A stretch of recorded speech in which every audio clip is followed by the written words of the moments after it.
చాలా డబ్బు అయిపోతుంది, జిల్లా వరకే పెట్టండి అన్నారు. మేము ఒప్పుకోలేదు. పాత జిల్లా పెట్టండి అన్నారు.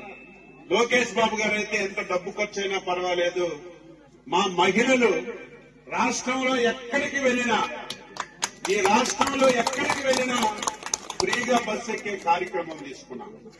బస్సులు ఆడవాళ్ళతో నిండిపోయాయి.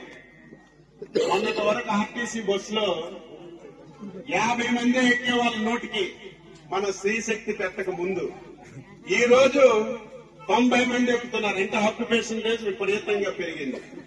ఇంకా బస్సులు అవసరం. ఇంకొక సంవత్సరం ఆగండి, ఈ రాష్ట్రంలో ఈ బస్సులు ఉండవు, అన్ని కరెంటు బస్సులే వస్తాయి.